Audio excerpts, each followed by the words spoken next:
अंग बलिते हवे पुलक शरीरा हरि हरि बोलिते अनुभवे नीरा गौरांग बोलिते हवे पुलक शरीरा हरि बोलिते अनुभवे नीरा गौरांग बोलिते हवे पुलक शरीरा हरि हरि बोलिते अनुभवे नीरा गौरांग बोलिते हवे पुलक शरीरा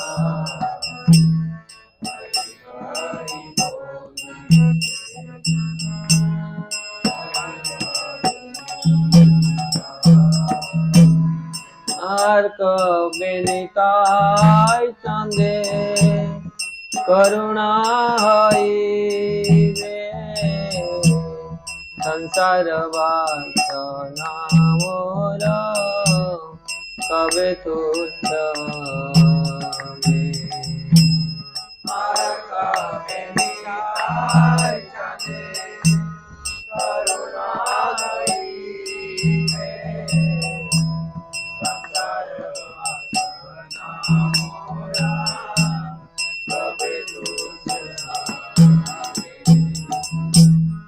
विषय छड़िया कबे सुधा हवे माँ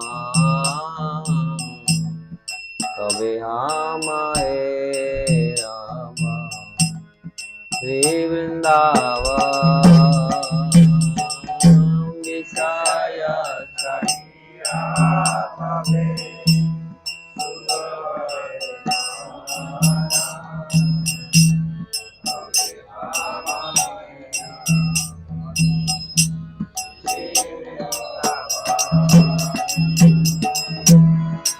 पर गुनाथा पदे कोटि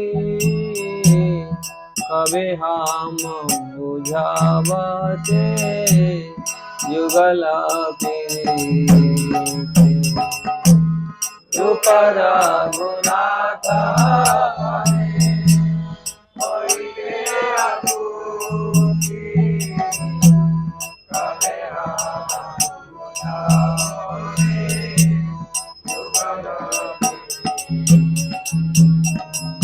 पर गुनाथ पदे रहु मोरो प्रार्थना करे सदा नरोत्तम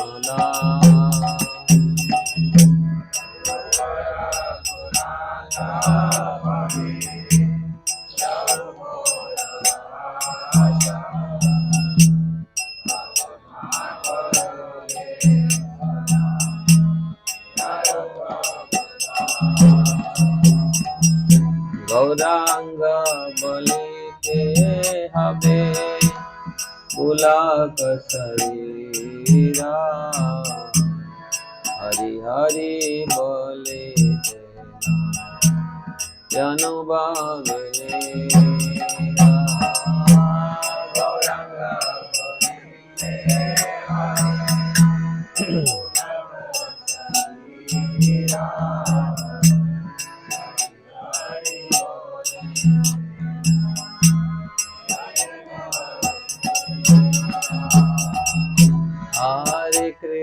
हरे Krishna Krishna Krishna Hare Hare Hare Ram Ram Ram Hare Hare Hare Krishna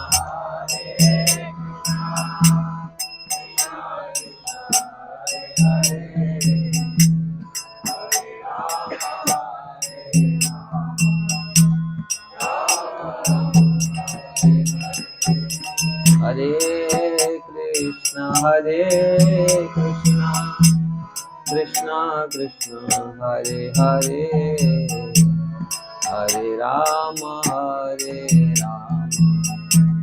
Rama Rama, Hare Hare, Hare Krishna, Krishna Krishna, Hare Hare, Hare Rama,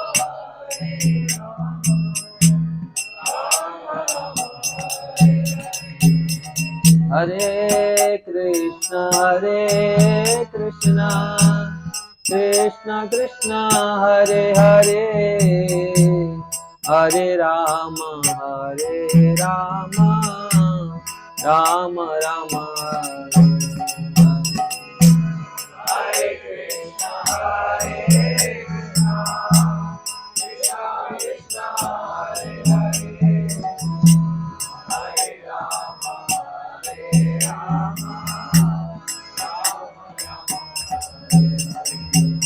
Hare Krishna, Krishna Krishna, Hare Hare, Hare Rama, Rama Rama, Hare Hare,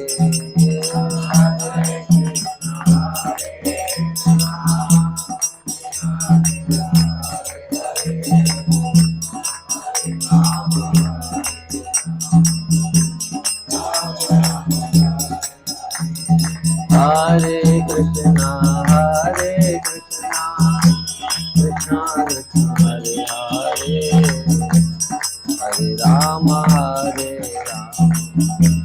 Rama Rama, Hare Hare,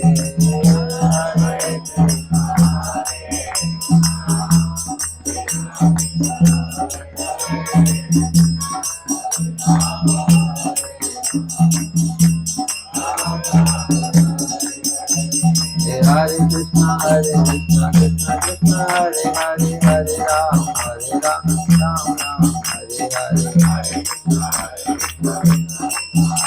Ram Ram, Hare Hare, Hare Krishna, Krishna Krishna, Hare Hare, Hare Ram, Ram Ram, Hare Hare,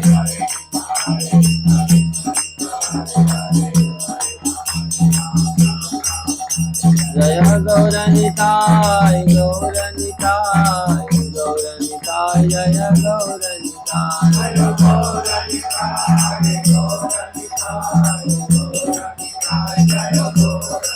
Jaya Krishna Balaram, Jaya Krishna Balaram, Jaya Krishna Balaram,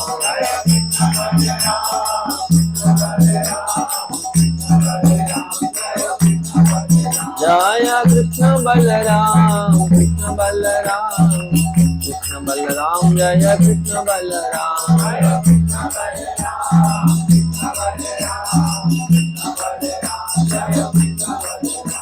Jaya Radhe, Jaya Radhe, Radhe, Jaya Shri Radhe,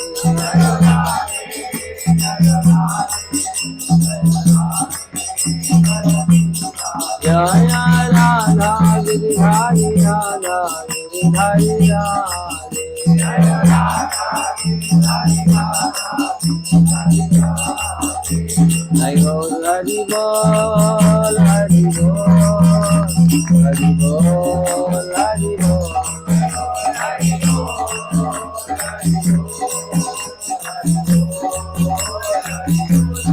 Jaya Prabhupada,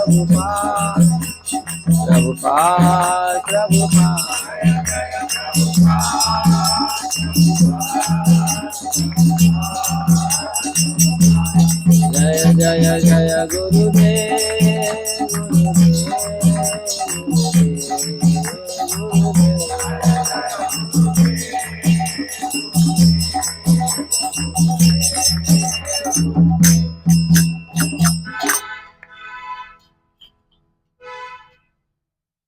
किसी गौर निताई की जय।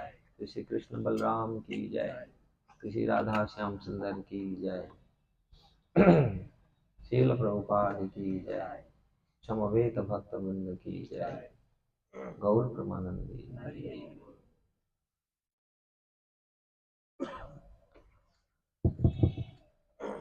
हरे कृष्णा। तो एक बार हम जोर से हरे कृष्णा मंत्र बोल के महाराज जी का स्वागत करेंगे। हरे कृष्णा कृष्णा कृष्णा हरे हरे, हरे राम राम राम हरे हरे। हम महाराज जी का धन्यवाद देते हैं अपने बिजी शेड्यूल से समय निकालने के लिए। आप सबसे निवेदन है कि आप अपना मोबाइल फोन साइलेंट कर दीजिए, अच्छा कि स्विच ऑफ कर दीजिए ताकि कथा में कोई अवरोध उत्पन्न न हो। हरे कृष्ण। ओम ज्ञानं तिमिरान्धस्य ज्ञानञ्जनशलाकया चक्षुरुन्मिलितं येन तस्मै श्रीगुरवे नमः। श्रीचैतन्यमनोभीष्टं स्थापितं येन भूतले स्वयं रूपकदा मह्यं ददाति स्वपदान्तिकम्। वन्देऽहं श्रीगुरु श्रीयुक्तपदकमलं श्रीगुरु वैष्णवांश्च श्रीरूपं साग्रजातं सहगण रघुनाथनीतं त्वं सजीवम् साद्वैतं सावधूतं परिजनसहितं कृष्ण चैतन्यदेवं श्रीराधाकृष्णपादशगण ललिता श्रीविशाखानितांश्च। हे कृष्ण करुणा सिंधु दीनबंधु जगतपते गोपेश गोपिका कांत राधा कांत नमस्तुते। तप्त कांचन गौरांगी राधे वृंदावनेश्वरी वृषभानुसुते देवी प्रणमामि हरिप्रिये।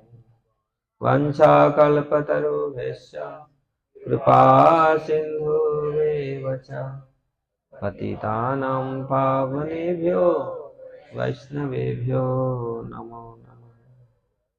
जय श्री कृष्ण चैतन्य प्रभु नित्यानंद श्री अद्वैत गदाधर श्रीवासादि गौर भक्तवृंद।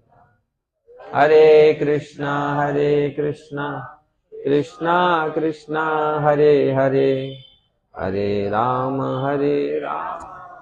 राम राम हरे।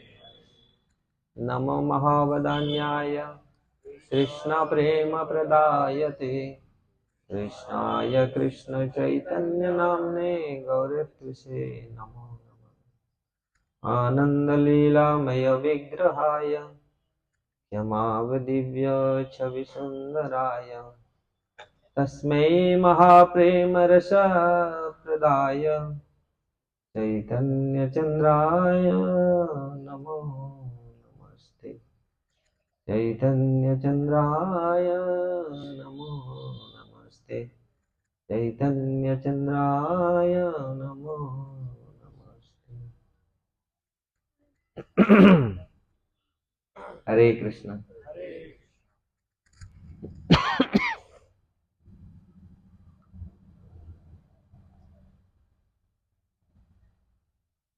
आप लोगों का मैं आभार प्रकट करना चाहता हूँ। आप लोग अपना समय दिए हैं,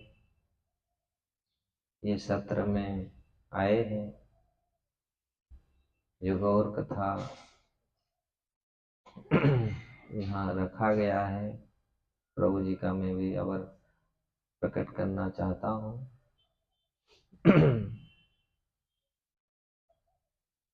वास्तविक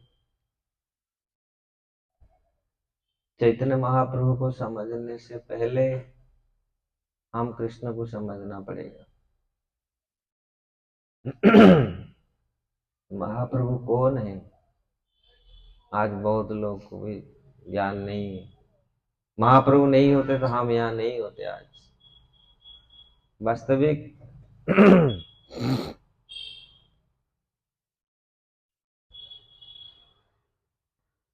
स्वयं कृष्ण किस प्रकार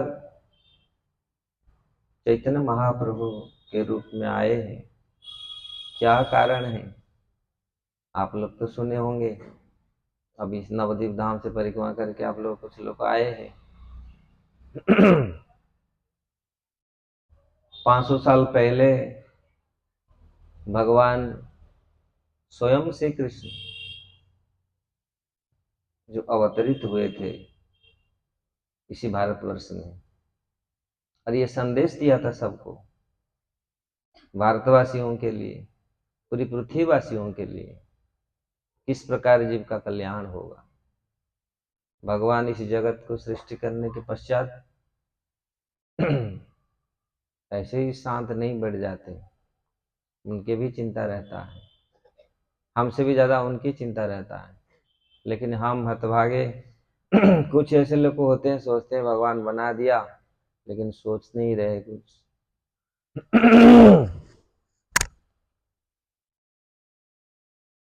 भगवान हमेशा याद करते हैं जीवात्माओं को, जीव किस प्रकार इस भौतिक जगत से उनके पास पहुंचे, तो किस प्रकार जीव का कल्याण हो।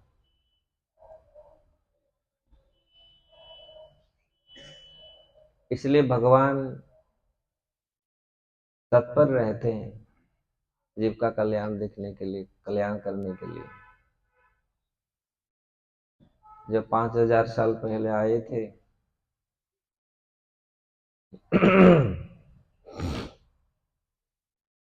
सबके सामने प्रकट हुए थे,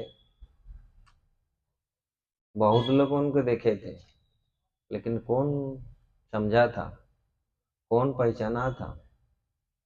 भगवान को पहचानने के लिए कुछ योग्यता होती है, नहीं तो भगवान को पहचानेंगे कैसे, भगवान को देखेंगे कैसे।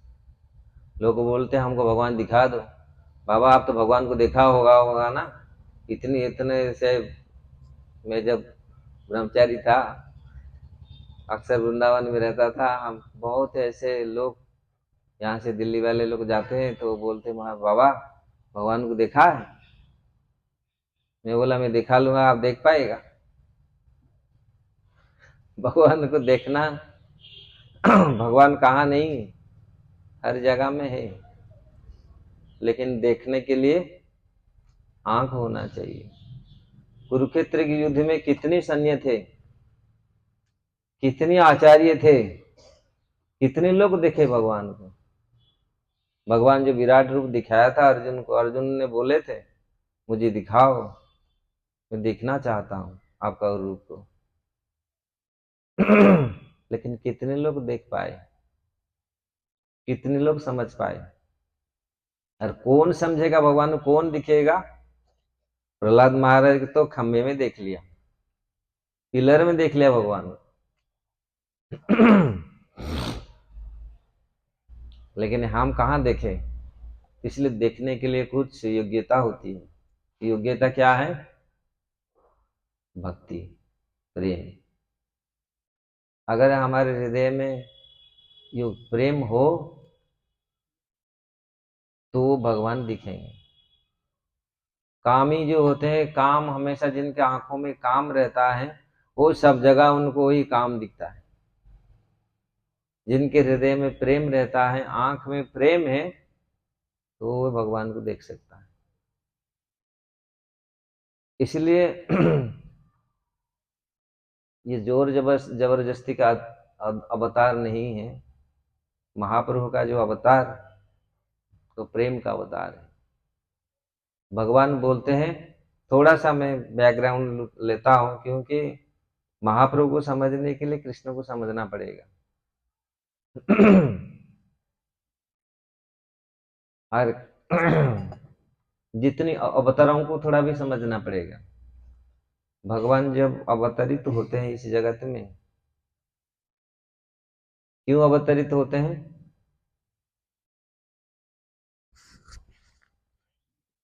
परित्राणाय साधूना विनाशाय च दुष्कृताम धर्म संस्थापनार्थाय संभवामि युगे युगे।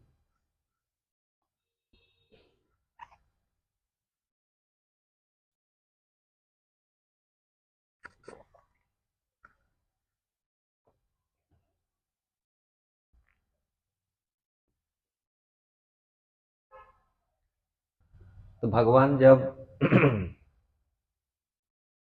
साधुओं को रक्षा करने के लिए इस धरती पर आते हैं और दुष्टों को दंड देते हैं, विनाशाय च दुष्कृता, दुष्टों को दंड देने के लिए आते हैं। लेकिन महाप्रभु का जो अवतार, वो दुष्टों को दंड किस प्रकार दिए? दंड दिए नहीं, वो प्रेम दिए। ये पूरा अलग सा है। इनके हाथ में कोई शंख चक्र गदा पद्म नहीं। अवतारों के हाथ में, भगवान के हाथ में हमेशा शंख चक्र गदा पद्म रहता है। भगवान कृष्ण आए, जो नंदन कृष्ण जो आए, उनके हाथ में शंख चक्र नहीं था। उनके हाथ में क्या था? हाँ, मुरली, बांसुरी था। वो असुरों को ऐसे ठीक ठाक करके ऐसे ऐसे करे, थापड़ ऐसे गुस्सा ऐसे करके खत्म कर दिया। वो कभी अस्त्र शस्त्र पकड़े ही नहीं, ब्रज में कभी अस्त्र पकड़े ही नहीं। और महाप्रभु भी अस्त्र कभी नहीं पकड़े। महाप्रभु का अस्त्र क्या था?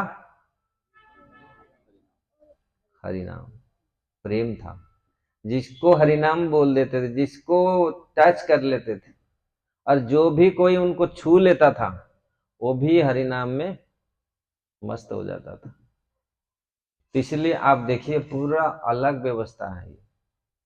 महाप्रभु कितनी बदान्य है, कोई दंड नहीं है। दूसरी जगह, दूसरी में तो भगवान को मारना पड़ा, लेकिन यहां भगवान किसको मारे नहीं, इसलिए महावदान्य अवतार। कितनी पापी तापी जत छिल हरिनामे उधारिल, तार सखी जगाई माधाई। इतनी पापी तापी जो भी जितने कार्य किए, सबको हरिनाम में उधार किया, किसको दंड नहीं दिए। ये अवतार ऐसा अवतार है। और क्यों महाप्रभु के सारा जगत ऋणी है? जो जरूरत है आज, क्योंकि वो इतनी किसी के पास योग्यता नहीं है भगवान को देखने के लिए। भगवान का जो महावाक्य था, सर्वधर्मान परित्यज्य मामेकम शरणं व्रज, अहम त्वाम सर्व पापेभ्य मोक्षयिष्यामि मा शुचि। भगवान कृष्ण बोले थे, सब कुछ त्याग करके मेरे शरण में जो आ जाएगा, मैं उसका रक्षा करूंगा, और जो भी पाप होगा उसको मैं नष्ट कर दूंगा, डरो मत। लेकिन भगवान के शरण में कितने लोग आए? कोई नहीं आया। बीड़ी छोड़ने के लिए, खैनी छोड़ने के लिए तैयार नहीं, चाय छोड़ने के लिए तैयार नहीं, सर्वधर्म छोड़ के आएंगे। कितने लोग आए सर्वधर्म छोड़ करके? फिर महाप्रभु के रूप में कृष्ण, फिर उनको चेंज करना पड़ा। क्या करना पड़ा? देखे कोई कोई लेने वाला नहीं है, ये सब छोड़ के आने वाला नहीं है। कैसे छुड़ेगा ये सब? तो वही कृष्ण जब महाप्रभु बने, तो उन्होंने महाप्रभु को खुशी करने के लिए क्या आवश्यक है? भगवान को यहाँ खुशी करने के लिए भगवान को पूरी अपना खरीदी करने का क्या इजी विधि बताया? हरिनाम, भगवान का नाम। अगर भगवान का नाम हम लोग मुख से लेते हैं तो भगवान अपना हो जाते हैं, सब कुछ नष्ट कर देते हैं। ये कितनी सरल विधि है, लेकिन फिर भी ऐसे नाम में हम लोग का अनुराग नहीं होता। ऐसा कौन नाम करेगा? नाम में कोई कष्ट होता है? कष्ट होता है। कष्ट मतलब विश्वास ही नहीं है नाम में हो जाएगा। नाम का महिमा तो अनंत है, और नाम का महिमा हम लोग देख चुके हैं अलग अलग युग में। लेकिन यहाँ पर स्पेशल नाम भगवान देने के लिए आया। वो क्या था? प्रेम हरि नाम। ये हरि नाम में प्रेम है। अगर कोई करता है ये हरि नाम, उसमें भगवान ऐसे प्रेम दे देते हैं और सब कुछ भूल जाता है। कितने कितने लोग अपने जीवन को परिवर्तन किए नाम से। नाम ने कितने कितने लोगों को परिवर्तन किया। अब महाप्रभु स्वयं आकर के इसको दिखाए, जंगल में, झाड़ी खंडी जंगल में सबको नचाया, पेड़ पौधे हाथी भालू सबको। ये दृष्ट ये दिए उदाहरण है, ये पूरी साक्षात ये घटना है। महाप्रभु ने किस प्रकार सबको प्रेम प्रदान किया, सबको नचाया। तो आप देखिए कोई अवतार ऐसे नहीं किए। इसलिए ये महावदान्य अवतार महाप्रभु किस प्रकार वो चाहते हैं हर जीव भगवान के प्रेम में प्रवृत्त हो। तो काल हम लोग महाप्रभु का शुभ आविर्भाव तिथि जन्म तिथि मनाए थे। आज है उनके पिताजी का, जगन्नाथ मिश्र का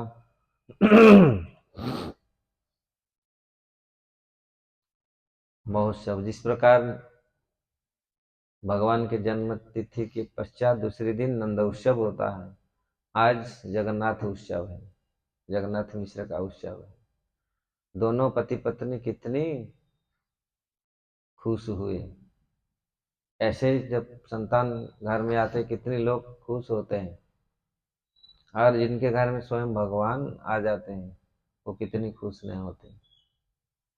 तो परम ब्रह्म परात्पर सर्वशक्तिमान वो बालक के रूप में आए हैं।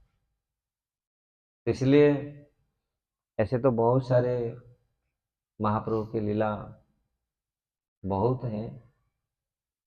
हम कुछ लीला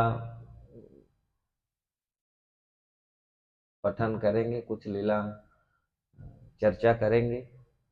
किस प्रकार महाप्रभु का बाल्य लीला किस प्रकार था, उनके यौवन लीला किस प्रकार था, उनका गृहस्थ लीला किस प्रकार था। कृष्णदास कविराज गोस्वामी चैतन्य चरितामृत में 3 पाठ में उसका वर्णन किया। आद्य लीला, मध्य और अंत, 3 भाग में उन्होंने दिया। हमारे चैतन्य भागवत में भी वृंदावन दास ठाकुर भी उसका वर्णन किया है। तो इसलिए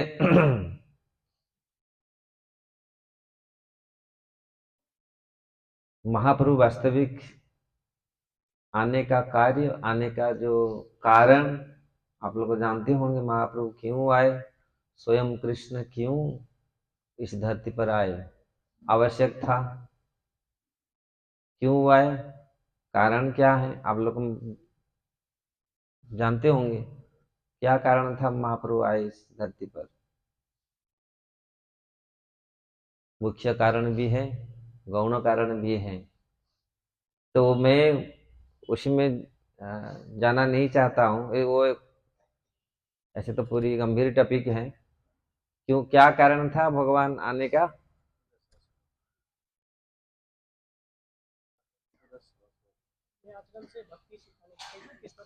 अपनी आचरण से भक्ति सिखावू सवारे।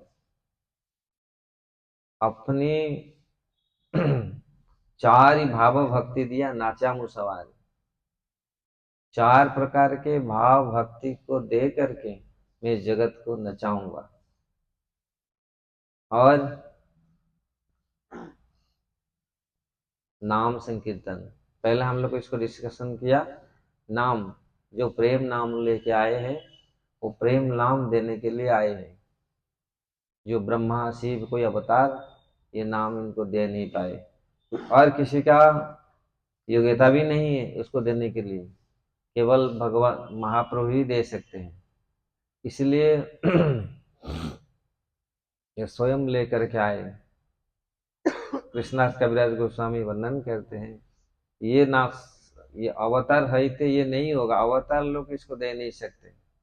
युगावतार जो हर युग में युगावतार आते हैं, लेकिन वो लोग नहीं दे सकते, केवल भगवान ही इसको दे सकते। इसलिए महाप्रभु के रूप में स्वयं कृष्ण अवतरित हुए हैं। राधा कृष्ण नाहि अन्य, श्री चैतन्य राधा कृष्ण नाहि अन्य। चैतन्य महाप्रभु कौन है? जो राधा कृष्ण का मिलित विग्रह है, मिलित तनु है, वो श्री चैतन्य है। तो ऐसे तो शास्त्र में इनके बहुत सारे वर्णन किया गया है। कुछ लोग भी तर्क कर सकते हैं, कहाँ भागवत में इनका वर्णन है। कृष्ण वर्ण तिसा कृष्ण संग पांगस्तु पार्षदम यज्ञ संकीर्तन प्रायंति ही सुमेधसा। जो सुमेधा कलियुग में जो वास्तविक बुद्धिमान है, वो यज्ञ संकीर्तन के माध्यम से भगवान का उपासना करेगा। संकीर्तन है हवे संसार, ये संसार संकीर्तन से ही संसार का दुख नष्ट होगा। संकीर्तन भगवान के नाम ही सब कुछ नष्ट करेगा, दूर करेगा। नाम में इतनी शक्ति है। और इसीलिए कलियुग में हरे नाम हरे नाम एव केवलम कलो नास्तेव नास्तेव नास्तेव गतिरन्यथा। कलियुग में केवल हरिनाम, अरे हरिनाम इतनी पावरफुल है।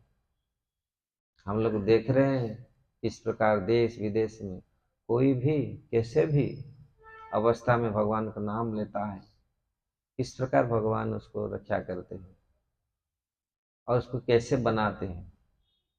तो महाप्रभु का ये आज्ञा है, महाप्रभु का ये उपदेश है,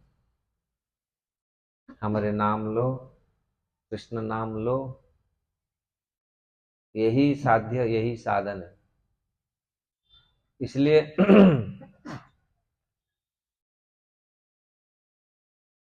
हम लोग चर्चा करेंगे। ऐसे तो बहुत सारे चीज चर्चा करने का है। मैं सोचा महाप्रभु किस प्रकार पूरी काय के लीला, जो सार्वभौम भट्टाचार्य का उद्धार उन्होंने किया था। सार्वभौम भट्टाचार्य बहुत बड़ा उस समय के पंडित थे,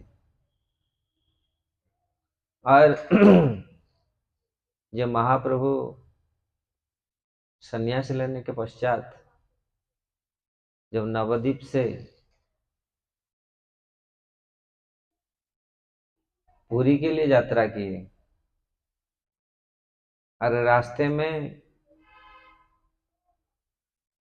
अनेक जगह आया, अनेक मंदिर का भी महाप्रभु दर्शन किए। और जहां जहां जहां उन्होंने गए, सबका चैतन्य चरितामृत में वर्णन है। और महाप्रभु हर मंदिर में जाकर के दर्शन किए, नृत्य किए, उस वहाँ का विग्रह का, वहाँ का महात्म को भी नित्यानंद प्रभु के मुख से सुने, उसी से वे भाव विवल होते थे। तब जब वो उड़ीसा में पहुंचे, पहले बालेश्वर में, तो खीरचोरा गोपीनाथ, जो भगवान किस प्रकार अपनी भक्तों के लिए खीर चोरी करते हैं। हम लोग आज पढ़ रहे थे, हरिणाम वश्यताम नृत्य।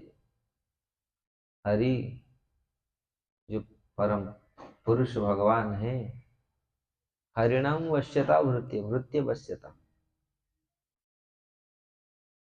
जो किसी के बस में नहीं आते। भगवान को कोई वशीभूत कर सकता है, कोई कंट्रोल कर सकता है? कोई नहीं कर सकता। लेकिन भगवान हरिणाम, हरि स्वयं अपनी वृत्य, अपनी भक्तों के वश में आ जाते हैं। कैसे? जो वो कोई किसी के बस में नहीं होते। भगवान को कोई वशीभूत कर सकता है? नहीं। किसी के, इसलिए भगवान है, लेकिन वो भी वशीभूत हो जाते हैं भक्तों के प्रेम में। प्रेम में वो वशीभूत हो जाते हैं, इसलिए भगवान हरि। तो यहाँ चोरी संसार में कौन करता है? भगवान यहाँ, या किसी के भगवान के पास कुछ कमी है? लक्ष्मी सहस्र शतसम ब्रह्म सेव्यमान। यदि भगवान यहाँ माखन क्यों चुराया? जिनकी इच्छा से हजार हजार माखन आ जाएगा, हजार हजार क्विंटल क्विंटल माखन आ जाएगा। अरे माखन के क्या जरूरत है? भगवान क्यों चोरी लीला की? भगवान इसलिए ये दृष्टांत दिए, अगर हमारे हृदय माखन जैसा बनेगा तो भगवान हमारे हृदय को चोरी करेगा। पत्थर रहेगा, पत्थर हृदय को कोई चोरी नहीं करे। पत्थर क्या करेगा? मक्खन बनाओ हमारे हृदय को, तो भगवान चोरी करते हैं। भगवान चोरी किए मक्खन, क्यों? क्यों? ये भक्त वश्यता है। भगवान भगवान अपनी भक्तों के प्रेम में वशीभूत होकर कैसे कार्य करते हैं। तो इसलिए महाप्रभु, हम लोग देखेंगे महाप्रभु का चरित्र,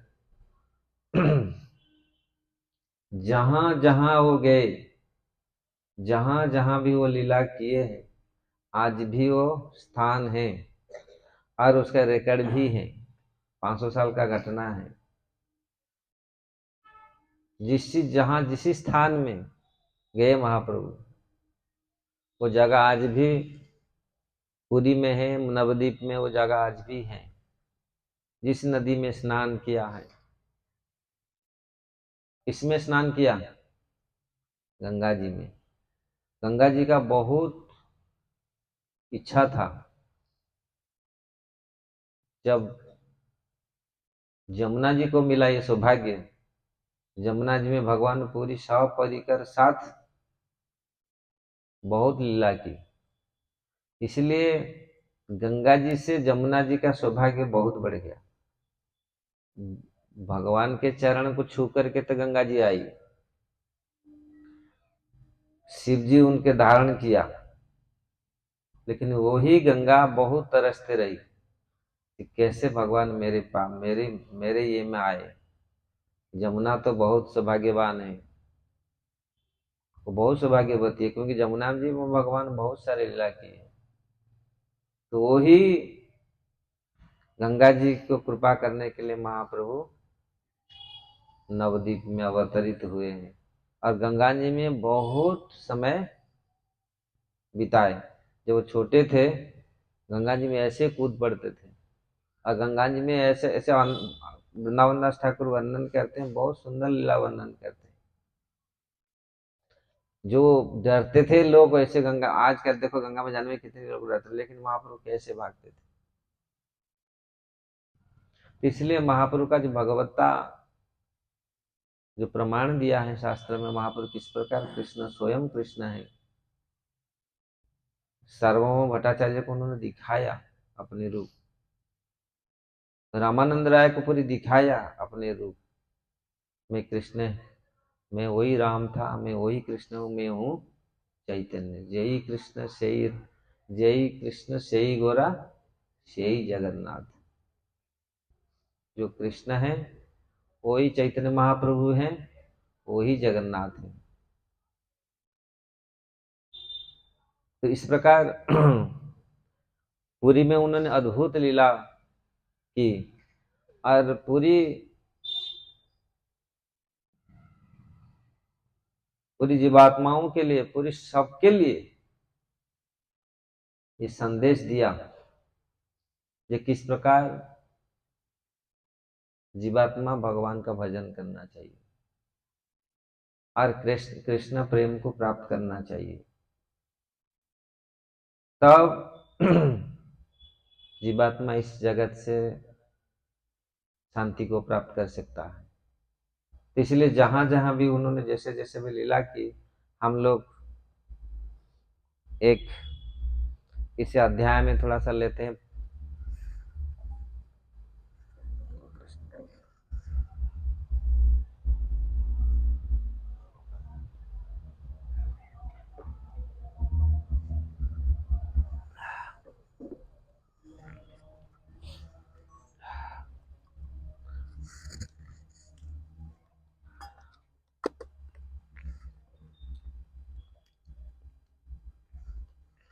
ओ कृष्ण।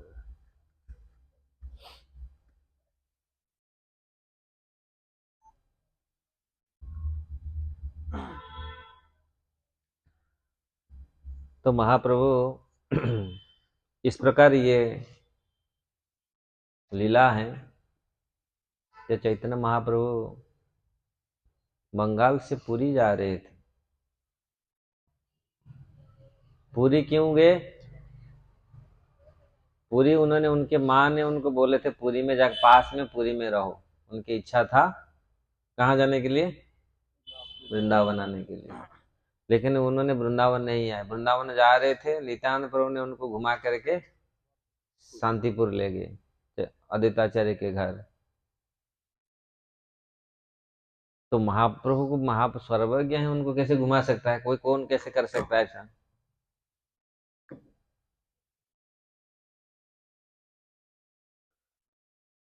तो जब उन्होंने देखे वापस आ गए, फिर नवद्वीप सन्यासी के पश्चात उन्होंने चाहते थे वृंदावन जाके रहने के लिए।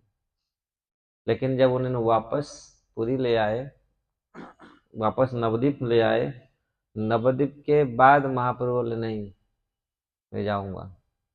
सन्यासी करने के पश्चात अपने घर में नहीं रहना चाहिए, अपनी गांव में नहीं रहना चाहिए। ये है। इसलिए यहाँ फिर नित्यानंद प्रभु के साथ 5-6 लोग उनके साथ पूरी पूरी की ओर चल पड़े। उनकी माँ भी इसी आगे उन्होंने दिया था, पुरी में जा करके रहो। तो जब पुरी में जा रहे थे, पुरी के लिए जा रहे थे, जगन्नाथ देखी प्रेमे हौला अस्थिर। तो रास्ते में ऐसे बहुत सारे मंदिर मिला, जैसे खिरोचरा गोपीनाथ उन्होंने दर्शन किया, वहां पर पूरी उसका महिमा सुना। फिर कटक में आए, भुवनेश्वर में आए, भुवनेश्वर में लिंगराज का दर्शन किया। अगर ये लीला या बोलेंगे बहुत सारे टाइम लगेगा। भुवनेश्वर लिंगराज जो एकाम्र कानन था, और चैतन्य भागवत में इसका विस्तार रूप से वर्णन किया है वृंदावन दास ठाकुर। भुवनेश्वर क्या, भुवनेश्वर, इसको भुवनेश्वर क्यों कहा जाता था? भुवन ईश्वर। कौन है भुवनेश्वर? शिव जी हैं। लिंगराज जो एक आम का वृक्ष था, इसलिए भुवनेश्वर का जो पुराना नाम है एकाम्र कानन। ये एक आम का पेड़ था और कई जोजन था, बहुत बृहत वृक्ष था। और वहीं पर शिव जी ने पार्वती जी को भागवत कथा सुनाया था। और वहीं पर बैठ करके वो एक तोता सुन रहा था भागवत। वो किसके तोता? राधा रानी के तोता सुन रहा था भागवत। फिर पार्वती जी सो गए, और शिव जी की क्यों वो जगह क्यों सिलेक्ट किया? एकाम्र कानन ने क्यों सिलेक्ट किया वहां? शिव जी को क्या ग्लानि हुआ जब भगवान का युद्ध हुआ बाणासुर के साथ। बाणासुर का कन्या उषा और भगवान का नाती अनिरुद्ध जी का विवाह हुआ। आप सब लोग जानते होंगे किस प्रकार। इसको बोलेंगे तो बहुत समय लगेगा। मैं शॉर्टकट बोल रहा हूं। उषा जी को कौन उठा के ले, उषा जी के सखी अनिरुद्ध को उठा के ले गया द्वारका से। ऐसे किडनैप नहीं, ऐसे आजकल जैसे किडनैप करते ऐसा नहीं था व्यवस्था। वो ऐसा उस समय व्यवस्था थी, वैदिक तंत्र, वैदिक ऐसा व्यवस्था थी, स्वाभाविक व्यवस्था था। अभी जैसे उठा के किसी को पकड़ के उसको जबरदस्ती गन बंदूक दिखा के लेते, ऐसा व्यवस्था नहीं था। सो रहा था, देखो कितना टेक्निक उस समय, क्या टेक्निक था, वो टेक्निक उन्होंने प्रयोग किया था। उसके सखी बोला संसार में सबसे बड़ा कौन सुंदर पुरुष होगा, तो उन्होंने पिक्चर बना दिया हाथ में, ये कौन है, ये भगवान का नाती है, तो मैं उसको मिलना चाहता हूँ। तो उसको उठा लिया, सोते सोते उठा लिया। भगवान तो सब अंतर्यामी है, भगवान जानते, भगवान को मालूम है और किसी को मालूम नहीं है, क्योंकि भगवान के बिना कोई नहीं जा नहीं सकता। उन्होंने उठा लिया। तो ये बहुत बड़ी कहानी, फिर उन्होंने कैसे ले आया, फिर उनका विवाह हुआ, फिर पहले तो संग्राम हुआ, भयंकर लड़ाई हुआ। लड़ाई होने के पश्चात बाणासुर कौन था, ये शिव जी का घटना क्यों, जब महाप्रभु पहुंचे लिंगराज भुवनेश्वर में, हम हमारे चैतन्य भागवत में वृंदावन दास ठाकुर उसका पूरी विशद रूप में वर्णन किया गया है भुवनेश्वर के बारे में। आप लोग के पास समय नहीं है, महाप्रभु जो जा रहे हैं कैसे कैसे कहाँ कहाँ, ये बृहद भागवत में ये वर्णन किया गया है, चैतन्य भागवत में ये वृंदावन दास ठाकुर ने वर्णन किया है। तो जाके जब वहां पहुंचे, वो लिंगराज मंदिर में दर्शन किया, तो उसका पूरी वर्णन चैतन्य भागवत में वर्णन है।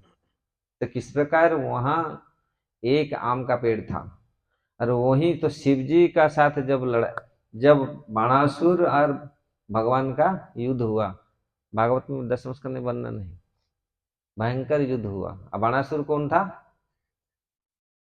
बलि महाराज का पुत्र, बलि महाराज का पुत्र विरोचन, नहीं, प्रहलाद महाराज का पुत्र विरोचन, विरोचन का पुत्र बलि, बलि महाराज का पुत्र बाणासुर। तो इस प्रकार बाणासुर का 1000 हाथ था, और भयंकर संग्राम हुआ, भयंकर लड़ाई हुआ। भगवान सारे हाथ उसका काट दिया, 4 हाथ रह गया था। लास्ट में फिर किस प्रकार उस पार्वती जी उसको बचाए, पूरी भयंकर काली रूप लेकर के वहां भगवान के सामने आए, भगवान उलग्न होकर के आए। भगवान फिर आंख बंद करके सुदर्शन को छोड़ करके वहां चले गए। सुदर्शन पूरा काशी को जला दिया। काशी को जलाने के पश्चात भगवान शिव जी को ग्लानि हुआ, फिर बाणासुर परास्त हुआ। फिर बाणासुर अपने कन्या को विवाह किया, तो फिर लेकिन शिव जी को पार्वती जी को बहुत ग्लानि हुआ। तो उन्होंने वहां से छोड़ करके उन्हें कैसे भगवान को संतुष्ट करेंगे, तो इसलिए जागा ढूंढे कहाँ हम बैठ करके भागवत सुने, भगवान का कथा सुने। तो वो क्षेत्र है काम्र क्षेत्र, जो पुरी का द्वार है। नीलांचल क्षेत्र, नीलांचल धाम है, उसका द्वार है भुवनेश्वर। तो वहां पर एकाम्र कानन में वो बैठ करके, एक आम का पेड़ था, उसी के नीचे बैठ करके उन्होंने भागवत कथा पार्वती जी को सुनाई। और पार्वती जी सो गए, वो तोता सुन रहा था, हूँ कर रहा था। फिर देखो शिव जी का आंख पड़ा, तो अरे ये तोता सुन रहा है, ये तो ये भागवत अमर कथा सुन लिया। तो उन्होंने त्रिशूल लेके उसको मारने के लिए भागे, तो तोता उड़ के जा करके व्यासदेव जी के पत्नी के मुख में प्रवेश कर गए, वो सुखदेव गोस्वामी के रूप में रहे। तो इस प्रकार महाप्रभु वहां पर ये सारे लीला मतलब भुवनेश्वर गए। भुवनेश्वर के बाद उन्होंने कटक में गए, कटक में दर्शन किया किसको, साखी गोपाल को। साखी गोपाल उस समय कटक में रहते थे, राजा का जो दुर्ग कटक में था, इसलिए राजा ने साखी गोपाल को अपने चेतन चरितमृत में वर्णन है, वहां पर अपने घर में महल में रखे थे। महाप्रभु वहीं जा करके उनका दर्शन किया। हाँ, वहां कीर्तन। और साखी गोपाल, अब गए होंगे साखी गोपाल, कितने सुंदर प्रकांड विग्रह है, इतने बड़े कृष्ण मूर्ति विग्रह बड़ा विरल है, बहुत सुंदर विग्रह है। पैदल चल करके जो सखी गोपाल आए थे, उसका पूरी चैतन्य चरितामृत में पूरी विशद वर्णन है। उसका अगर कभी समय होगा हम उसका वर्णन करेंगे। उसको वर्णन करने के पश्चात महाप्रभु आए, पुरी की ओर जा रहे, नित्यानंद प्रभु उनका दंड को तोड़ दिया। ये डंडा जो रहता है सन्यासी डंडा महाप्रभु का, उसको तोड़ दिया, 3 टुकड़ा करके उनको फेंक दिया। फिर महाप्रभु उसमें क्रोधित हो गए, मेरा यही सन्यासी का दंड है, मेरा वही था, उसको तुम तोड़ दिया, इसलिए तुम आगे चलो, नहीं तो मैं आगे चलता हूँ, तुम डिसाइड करो, मैं तुम लोग के साथ में नहीं जाऊंगा। इस प्रकार महाप्रभु क्रोधित तो होकर के फिर सब लोग बोले नहीं आप आगे चलिए, आप पहले दर्शन करने के लिए जाइए। पुरी से मतलब थोड़ा सा दूर, 3-4 किलोमीटर दूर से अठार नला, तो वहीं से महाप्रभु आगे आगे गए, मतलब व्याकुल थे भगवान को दर्शन करने के लिए। ऐसे तो 7 फुट थे, और जब पांव जल्दी जल्दी चलते तो उनका स्टेप भी बहुत जल्दी जल्दी होता है। तो इसलिए यहाँ आवे से चलीला प्रभु जगन्नाथ मंदिरे, जगन्नाथ देखी प्रेम में हईला अस्थिरे। इतनी आवेश आवेश में थे भगवान को देखने के लिए, जब जगन्नाथ मंदिर में पहुंचे और जगन्नाथ जी को दर्शन करने के लिए इतनी अस्थिर हो गए, जगन्नाथ जी को आलिंगन करने के लिए भागे, मिलने के लिए। इसलिए जगन्नाथ आलिंगिते चलीला धाइया, मंदिरे पड़ीला प्रेमे आविष्ट हैया। तो जब जगन्नाथ जी को पकड़ने के लिए गए तो प्रेम बस वहीं पर उन्होंने गिर पड़े और मूर्छित हो गए जगन्नाथ मंदिर के भीतर। सबको मालूम है आप लोग किस प्रकार महाप्रभु मूर्छित होकर पड़े। मंदिरे दैव सार्वभौमे तहाँ के करे दर्शन, परीक्षा मारी मारी ते हो कैल निवारण। तो जगन्नाथ के सामने, जगन्नाथ जी के सामने जब वो मूर्छित होकर गिर पड़े, तो वहां का जो मंदिर के परीक्षा मतलब जो सिक्योरिटी जो रहते थे, तो उनको मानने के लिए है कौन आके पड़ा, उनको उठा उठा उठा ऐसे जैसे जैसे करते हैं मंदिर में। तो सार्वभौम भट्टाचार्य वहां दर्शन कर रहे थे, उन्होंने मना किया नहीं है मत मारो। क्यों? वास्तविक भगवान को दर्शन करके साधारण लोग को समझ नहीं पता ये कौन है, लेकिन जब सार्वभौम भट्टाचार्य उनको देखे, ये साधारण सन्यासी नहीं है। प्रभुर सौंदर्य आर प्रेमेर विकार, देखी सार्वभौम हैला विस्मित अपार। महाप्रभु का जो सौंदर्य था, जो रूप था, और जो प्रेम का विकार था, उनके शरीर में आंखों में पूरी आंसू बह रहा है, शरीर पूरी पुलकित है, जो प्रेम का जो विकार था वो देख करके भी साधारण नहीं है। आज तो हम लोग को क्वचित लोग जो प्रेम का विकार अनुभव आप लोग करते हैं, आंख में कहाँ आंसू आता है, शरीर कहाँ रोमांचित होता है। हाँ, बहुत क्वचित लोग का ये प्रेम का ये लक्षण है। जो महाप्रभु के शरीर में जो अष्ट सात्विक लक्षण उपस्थित होता था, आज तो प्रेम क्या, प्रेम का लक्षण क्या बहुत क्वचित मालूम है। केवल अगर रोमांचित शरीर हो जाए या कोई हमको अफेंडेड कर दे, हम रो पड़ते हैं। भगवान के लिए कभी रोते हैं? भगवान के लिए हमारा शरीर का पुलकित होता है, भगवान को दर्शन करके हर्षित होते हैं, हृदय थोड़ा हर्षित होता है, गदगद कभी होता है, गला अवरुद्ध कभी हो जाता है, कभी भगवान को याद करके कभी हम रो पड़ते हैं, कभी स्वर भंग हो जाता है। तो ये विकार, ये प्रेम का विकार है, लक्षण है। बहुत क्वचित लोग, जो अंतर हमारा शुद्ध होगा तो ये विकार प्रकट होगा शरीर में, और वो अनंत आनंद देगा। और जो मूर्छित होकर पढ़ते हैं, भगवान को याद करके मूर्छित होकर पढ़ते हैं, ये तो बहुत कम है, लेकिन होता है, लोग होते हैं मूर्छित होकर के बहुत समय तक पढ़ जाते हैं। लेकिन जगत में साधारण तो लोग देखे हैं, कुछ वियोग में किसी की याद करके मूर्छित हो जाते हैं। माँ बाप नो लड़की के विदा करते समय मूर्छित होकर पड़ गया, ऐसा ऐसा होता है, दिखा जाता है। लेकिन भगवान के लिए कोई मूर्छित होता, वो दिव्य विकार है। इसलिए यहाँ पर भगवान को मिलने के लिए भाग रहे हैं। जब मिल नहीं पाए भगवान को, भाग रहे हैं भगवान को पकड़ने के लिए महाप्रभु। भौतिक जगत में विरह होता है, लोग जब बिछड़ते हैं और उसी में थोड़ी बहुत रोते हैं। लेकिन यहाँ जो दिव्य भाव है ये समझना चाहिए। यहाँ जो दिव्य भाव का वर्णन किया गया है तो महाप्रभु जो भाग रहे थे जगन्नाथ जी को पकड़ने के लिए, तो वहीं मूर्छित होकर के आधे, मतलब जगन्नाथ जी के पास पहुंच गए, पास से पहले, जगन्नाथ जी को छूने से पहले वो मूर्छित होकर गिर पड़े। तो सार्वभौमों ने देखा ये साधारण सन्यासी नहीं है। तो उनको मना किया, रुको।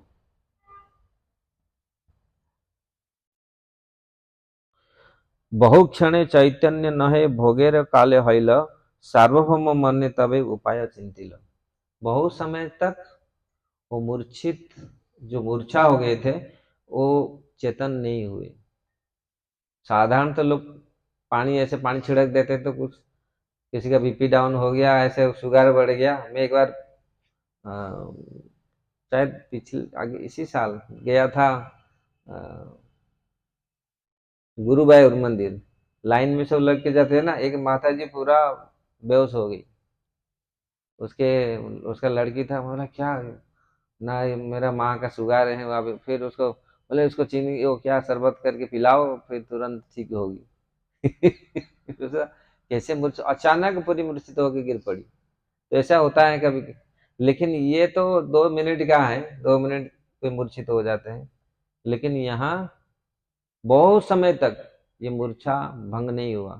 तो इसलिए सारंग भट्टाचार्य ने सोचा ये बड़ा मुश्किल है, अभी तक भी मूर्छा बंद नहीं हुआ। तो इसीलिए, और भोग का समय हो रहा है, अभी यहाँ भोग लगेगा। भोग जगन्नाथ जी मंदिर भोग लगता है, मतलब सारी धुआं होता है, सफाई होता है पूरी, फिर मंदिर पूरा बंद होता है, भोग भीतर जाता है, तो ये ठीक नहीं होगा। इसलिए उनको यहाँ से लेना पड़ेगा। शिष्य परीक्षा द्वारा नीलम बहाया, घरे आनी पवित्र स्थाने राखिल सुहाया। तो शिष्य अपने, सारंग भट्टाचार्य उस समय बहुत बड़े पंडित थे, बहुत सारे लोगों को वेदांत का ज्ञान प्रदान करते थे। तो उनके शिष्यों और लोगों को सहायता से उन्होंने महाप्रभु को वहां से उठा करके अपने घर ले आया, और अपने घर में बहुत सुंदर स्थान में से, स्वच्छ पवित्र स्थान में उनको रखा, सुलाया।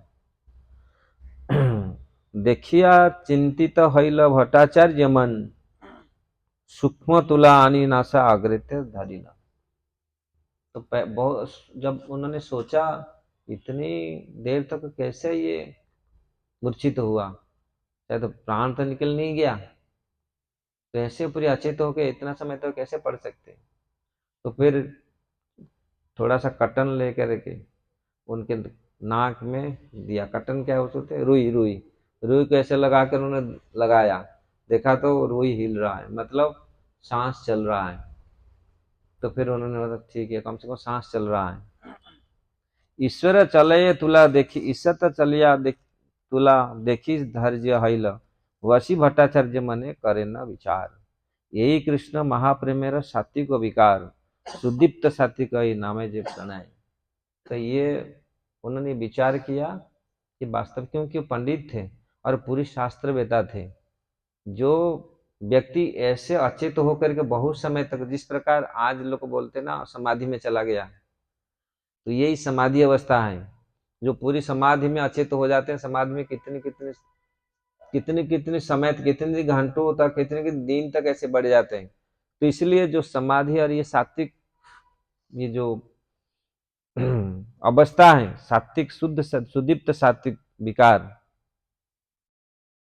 तो उन्होंने ये देखा, अधिक अधीरूढ़ महाभाव जार तार ए विकार, मनुष्य देखी देह देखी बड़ा चमत्कार। तो उन्होंने ये चीज देखा, ये साधारण मनुष्य के शरीर में ये भाव प्रकट नहीं हो सकता। तो मनुष्य ज्यादा इतने समय तक अचेत होकर नहीं पड़ता। ये साधारण लोग नहीं है सर, कोई ना कोई ये महापुरुष है। कि महापुरुषों के शरीर में ऐसा प्रकट होता है।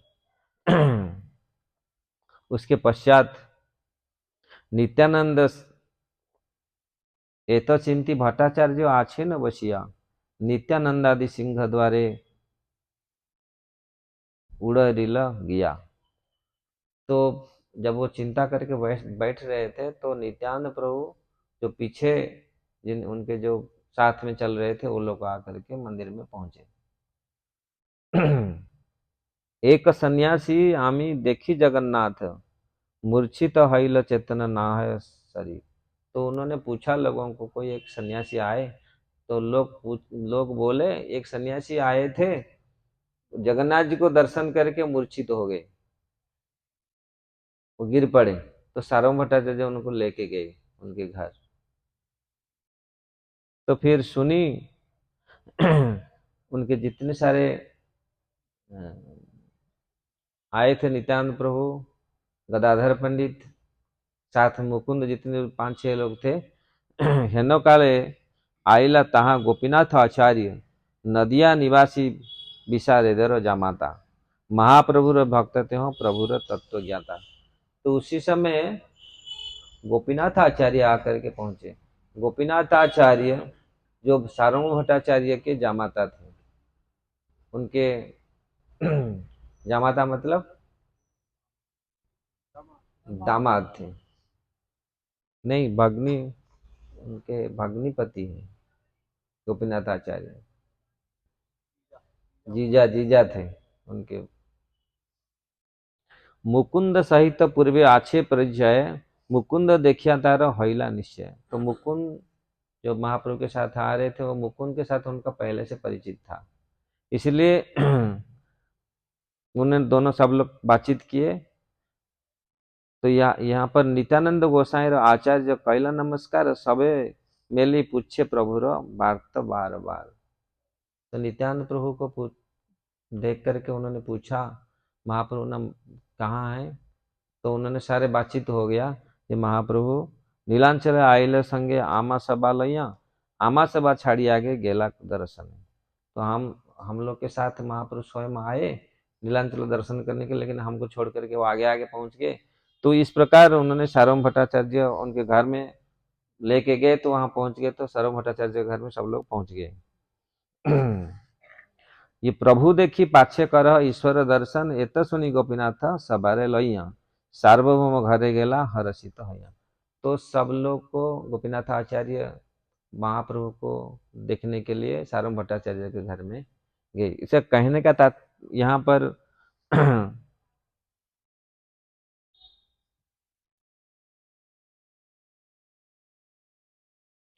तृतीय प्रहर हैला प्रभुर चेतन हुंकार करिया उठे हरि हरि। तो जब वहां जाकर के पहुंचे, देखे थे महाप्रभु ऐसे ही पड़े हैं, उनका भी चेतन भी नहीं आया अभी तक। तो जब इन लोग को मालूम है कैसे आएगा, सार्वभौम भट्टाचार्य बहुत चिंतित थे, लेकिन भक्त लोग कोई चिंतित नहीं था। भक्त लोग को जानते थे महाप्रभु को कैसे जगाना है, कैसे जगाना है। हरे कृष्णा कृष्णा कृष्णा हरे हरे, हरे राम राम हरे। जब महाप्रभु के कान में ये जोर से भगवान का नाम कीर्तन किया, महामंत्र कीर्तन किया, तो महाप्रभु जग गए, जग करके खड़े हुए। तो इस प्रकार सार्वभौम कहे शीघ्र करह मध्याह्न मुई भिक्षा देमु आजी महाप्रसादन। तो इसलिए जब महाप्रभु चेतन हो गए तो सब लोग को बोले आप लोग जल्दी, महाप्रभु को बोला आप मध्याह्न कीजिए, स्नान कीजिए, तो फिर मैं आपको आज महाप्रसादन जगन्नाथ जी का महाप्रसाद आपको दूंगा। तबे महाप्रभु मुखे भोजन सुखे भोजन करिल सुवर्ण थाला रे अन्न उत्तम व्यंजन भक्तगण संगे प्रभु करे न भोजन। इस प्रकार महाप्रभु को उन्होंने सोने के थाली में पूरी बहुत सुंदर महाप्रसाद परिवेशन किए, तो महाप्रभु प्रसाद पाए। तो इस प्रकार सबे सार्वभौम भट्टाचार्य कहे मुढ़ी दुई करे जुड़ी दही दुई करे जगन्नाथ केह करी आछे न भोजन। आजी सब महाप्रसाद करो आस्वादन एत बोली पिठापाना सब खावाइला। तो इस प्रकार सार्वभौम भट्टाचार्य बहुत प्रेम से महाप्रभु को भोजन कराया।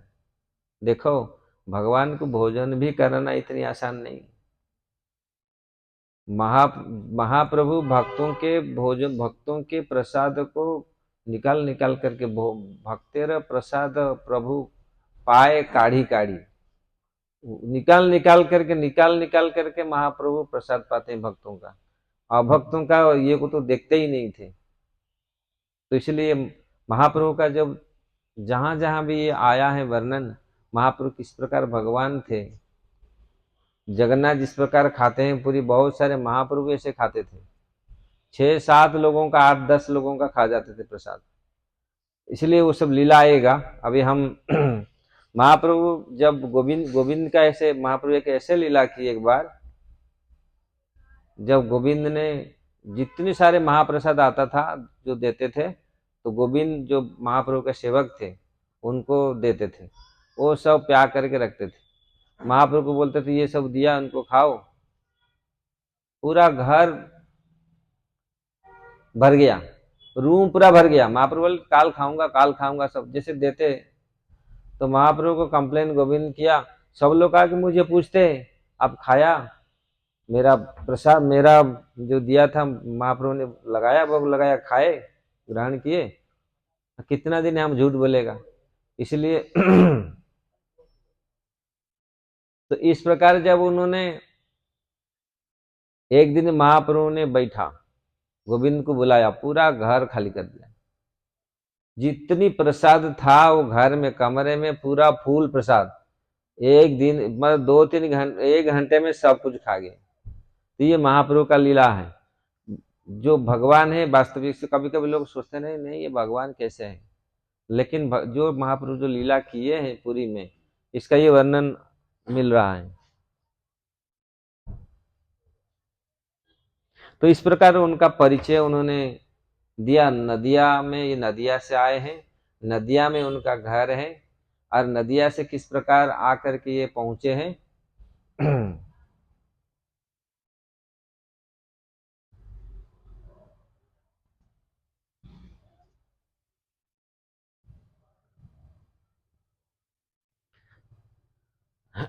इनका नाम क्या है? इनका नाम श्री कृष्ण चैतन्य है। महाप्रभु का नाम था श्री कृष्ण चैतन्य। और जब उनके नाम सुने ये श्री कृष्ण चैतन्य, तो सार्वभौम भट्टाचार्य के साथ गोपीनाथ आचार्य का कुछ संवाद हुआ। जिस प्रकार आज लोग सोचते हैं ये कैसे भगवान है, तो गोपीनाथ कहे नाम श्री कृष्ण चैतन्य, गुरु यहार केशव भारती महाधन्य, सार्वभौम कहे यहार नाम सर्वोत्तम, भारती संप्रदाय यही है न मध्यम। गोपीनाथ कहे यहार नाही बाह्य अपेक्षा, अतएव बड़ संप्रदाय नहीं के उपेक्षा। तो जब सार्वभौम भट्टाचार्य उन्होंने ये इसी संप्रदाय से बिलोंग, इसी संप्रदाय से हैं, लेकिन सार्वभौम गोपीनाथ आचार्य उनको बोले नहीं, इनको जरूरत नहीं है। गोपीनाथ आचार्य किछु कहिते लागिला, भट्टाचार्य तुम्हें यार ना जान महिमा, भगवत्ता लक्षण यहाँ सीमा, ताहार विख्यात यह परम ईश्वर। तो गोपीनाथ आचार्य उन्होंने वर्णन किया ये वास्तविक भगवान है, ये उनका लक्षण है, ये किस प्रकार भगवान अवतरित हुए हैं। तो लेकिन उन्होंने ऐसा, गोपीनाथ आचार्य स्वयं बहुत बड़े पंडित थे, उन्होंने ये चीज ग्रहण नहीं किया। नहीं ये कोई किसी को भगवान बोल देते भगवान तुरंत ग्रहण कर ले, नहीं, उन्होंने इसको युक्ति भी स्थापन किया। शिष्य गण कहे ईश्वर कह कौन प्रमाणे, आचार्य कहे निज मत ईश्वर लक्षण। शिष्य कहे ईश्वर तत्व साधी अनुमाने, आचार्य कहे अनुमाने न है ईश्वर ज्ञान।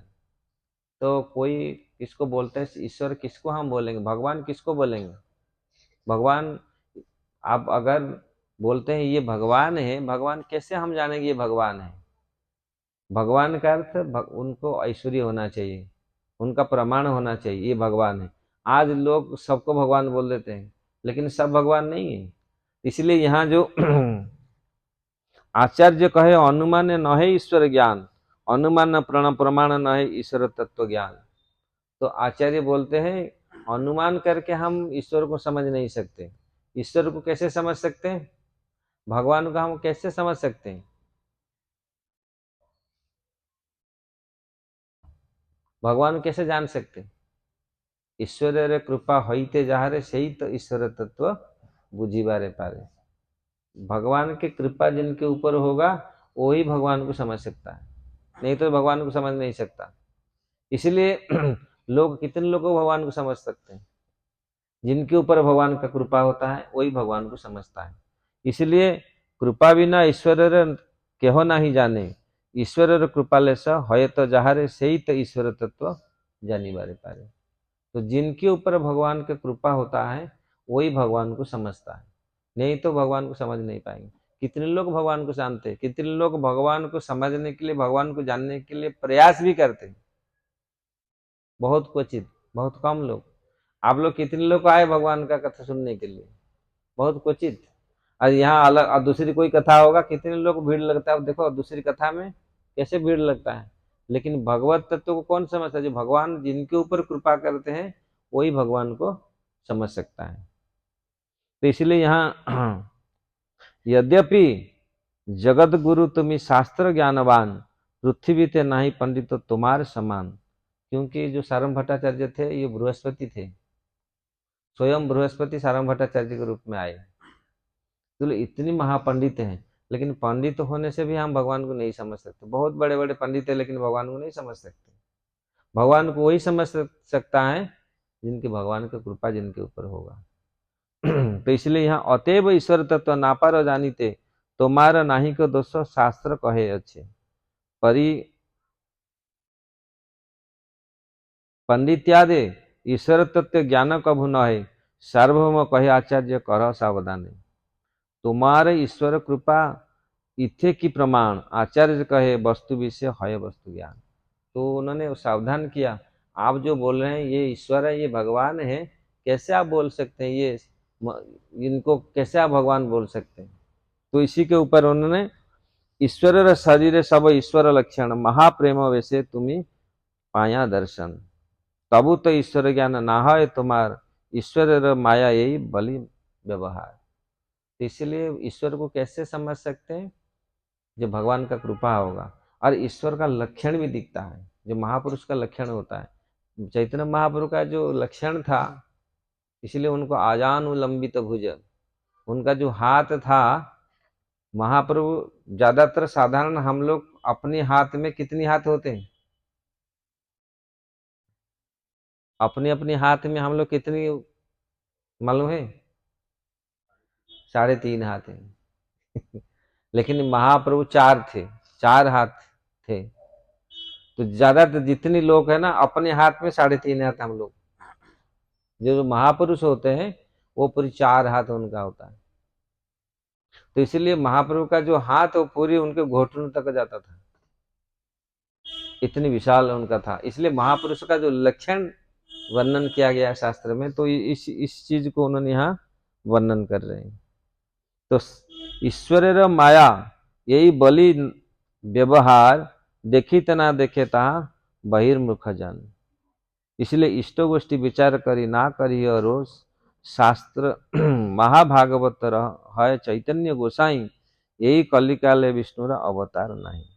तो बोले ठीक है, महाप्रभु जब कलिकाल में तो कोई भगवान का कोई अवतार नहीं, ये कैसे अवतार हो गए? ये कैसे भगवान हो गए?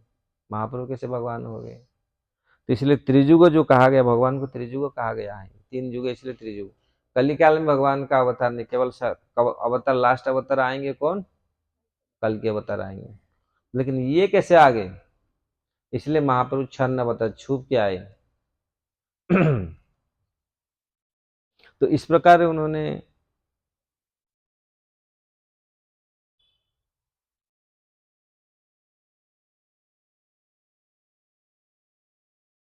महाप्रभु ने पूरी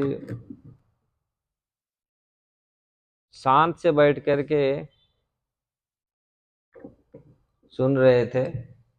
और सारूम भट्टाचार्य उनको ये कन्विंस किया कि तुम वेदांत पढ़ो, सन्यासी होकर के तुम वेदांत पढ़ो। ये बहुत लंबी कथा है, मैं पूरा आपको थोड़ा सा ये लगेगा ये इतना मधुर नहीं है, लेकिन मैं चाहता हूँ वास्तविक भगवान को कैसे हम समझे। महाप्रभु कैसे भगवान थे, वो 500 साल पहले स्वयं कृष्ण किस प्रकार भगवान वो स्वयं आए थे, ये इसमें ये चैतन्य चरितामृत में प्रमाण देते हैं। आज लोग समझते नहीं ये भगवान कौन है, और सब लोग को हम भगवान बोल देते हैं। लेकिन वो ऐसे सार्वभौम भट्टाचार्य जो इतनी प्रकांड विद्वान, और उनसे जब ये कथा पूरा सुना, वेदांत सूत्र का भाष्य जब उन्होंने सुनाया, महाप्रभु ने 7 दिन तक सुने बैठ करके, और सुनने के पश्चात कुछ नहीं बोले। उनको पूछा तुम कुछ बोल नहीं रहे क्यों, कुछ शायद कुछ तुमको मालूम नहीं पड़ा। तो महाप्रभु बोला नहीं, मैं तो जानता हूँ, मैं समझ रहा हूँ। वेदांत सूत्र का तो जो संस्कृत का जो व्याख्या है उसको तो मैं समझता हूँ, लेकिन आप जो टीका करते हैं उसी में जो टिप्पणी देते हैं उसको मैं समझता नहीं। कैसे कैसे तुम संस्कृत का समझते हो, टीका को क्यों ना टीका, क्योंकि वो मायावादी भाष्य देते थे। तो इसलिए महाप्रभु ने तुरंत उनको करेक्ट किया, नहीं आप जो ये टीका कर रहे हैं ये वास्तविक की सही टीका नहीं है। तो महाप्रभु ने एक आत्माराम भर्ष का श्लोक भागवत से लिया, उनको उन्होंने 9 प्रकार के व्याख्या किया था सारंग भट्टाचार्य, उससे महाप्रभु ने 64 व्याख्या किया। 64 मतलब महाप्रभु जो कार्य किया है बहुत जगह में, स्वयं अपने बहुत सारे पंडितों को परास्त किया, और कोई जैसे रामानंद राय, प्रद्युम्न मिश्र को रामानंद राय के पास भेजा, ऐसे ऐसे लोगों के माध्यम से, हरिदास ठाकुर के मुख से नाम तत्व को दिया। महाप्रभु को पूछते थे, महाप्रभु के पास आते थे, हम कृष्ण के बारे में बताइए, लेकिन महाप्रभु नहीं बोलते, बोलते मुझे मालूम नहीं कृष्ण कथा, उसके रामानंद राय के पास जाओ। तो ऐसे ऐसे लोगों को माध्यम से वो भगवान का कथा को आया, और ऐसे सिद्धांत उन्होंने प्रस्तुत कराया। तो जब ये कथा चल रहा था, शास्त्रार्थ चला, तो महाप्रभु ने उनको सार्वभौम भट्टाचार्य को परास्त किया। जो सार्वभौम भट्टाचार्य उस समय इतने बड़े पंडित थे, और जब उन्होंने शास्त्रार्थ में हार गए, देखे एक एक श्लोकों को कैसे 64 व्याख्या उन्होंने किया, तो उन्होंने समझ नहीं पाए, और लास्ट में वो अनुभव किए वास्तविक ये साधारण लोग नहीं है। तो लास्ट में सार्वभौम भट्टाचार्य को उन्होंने महाप्रभु अपने रूप जो षड्भुज गौरांग रूप दर्शन कराया। दर्शन कराने के पश्चात उन्हें विश्वास हुआ वास्तविक ये स्वयं भगवान है। षड्भुज गौरांग आज भी वो विग्रह पूरी मंदिर में है, जो सार्वभौम भट्टाचार्य ने प्रतिष्ठित किया था महाप्रभु का षड्भुज गौरांग। मैं वही राम हूँ, मैं वही कृष्ण हूँ, मैं वही चैतन्य महाप्रभु में हूँ। तो उसको देखने के पश्चात सार्वभौम भट्टाचार्य का विश्वास और पूरी भक्त हो गए, और पूरा पूरी का पूरी वासी, बहुत लोग, बंगाल तो ऐसे लोग जो उनके अनुयायी थे, लेकिन बहुत लोग अनुप्राणित हुए वास्तविक। लेकिन महाप्रभु किसी को इसको दिखाते नहीं थे मैं भगवान हूँ, वो छुप करके, इसलिए छरणावतारे छुप करके रहते थे। और इस प्रकार महाप्रभु जगन्नाथपुरी में जो लीला की, जगन्नाथ मंदिर में प्रतिदिन जाते थे दर्शन करने के लिए। भीड़ में एक माताजी ने महाप्रभु के ऊपर चढ़ गए। जगन्नाथ के मंदिर में एक शूद्र थे, एक माताजी ने महाप्रभु के कंधे में पांव रख करके जगन्नाथ जी दर्शन करने के लिए चढ़ गए। ये प्रतिदिन का महाप्रभु का कार्य था। महाप्रभु प्रतिदिन सुबह मंगलारती दर्शन करने के लिए जाते थे, दर्शन करके आते थे और समुद्र में स्नान करते थे। ये उनका प्रतिदिन का था। तो और जगन्नाथ मंदिर में जब उनको कुछ भोग देते थे, प्रसाद महाप्रसाद देते थे, उसको लेके आते थे। तो प्रतिदिन उनका ये कार्य था। तो उसी दिन जब जगन्नाथ देव दर्शन कर, जगन्नाथ मंदिर में ऐसे भीड़ होता है, वो माता जी इतनी व्याकुल था, तो महाप्रभु के कंधे में पांव रख करके चढ़ी गई। लास्ट में सारे सेवक ने उनको उतारा, हे जल्दी नीचे, तुम दिख रहा है। और उन्होंने जब होश आया, क्योंकि उसका होश नहीं थी, तो महाप्रभु ने बोला नहीं नहीं, उसको दर्शन करने दो, अच्छा से भर के, मन भर के दर्शन करने दो। तो महाप्रभु सराहना की। वास्तविक अगर इतना व्याकुलता, महाप्रभु बोले मेरे में इतना व्याकुलता नहीं है भगवान दर्शन करने के लिए। महाप्रभु का कहने का अभिप्राय यह है, जिनके हृदय में, जिनके मन में इतनी व्याकुलता है भगवत दर्शन करने के लिए, भगवान दर्शन करने के लिए, महाप्रभु बहुत खुश होते हैं और भगवान स्वयं खुश होते हैं, जिनके हृदय में इतनी व्याकुलता। इसलिए यहाँ जो महाप्रभु जो वर्णन यहाँ कृष्णदास कविराज गोस्वामी चैतन्य चरितामृत में वर्णन कर रहे हैं महाप्रभु का लीला, किस प्रकार महाप्रभु थोड़ी सी चीज में भी महाप्रभु संतुष्ट हो जाते हैं। अल्प अल्प भगवान ऐसे होते हैं, अल्प भक्ति को भी वो बहुत बड़ा मानते हैं, थोड़ा सा उपकार को भी बहुत बड़ा मानते हैं।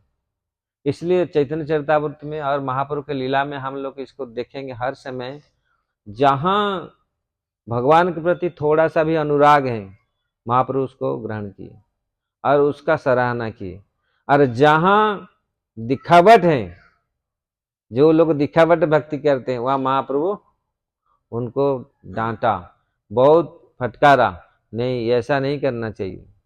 और जहां शुद्ध प्रेम देखा, जहां थोड़ा सा लक्षण देखा, इनका व्याकुलता देखा, उनको बहुत नहीं, ये जैसा व्याकुल, इनके जैसे भक्ति मेरे पास नहीं है। स्वयं भगवान इस चीज को बोलते हैं, ये जैसा भक्ति कर रहा है मेरे पास ये नहीं है। और जहां दिखावट देखा, वहां महाप्रभु ने उनको डांटा, वहां ठीक किया।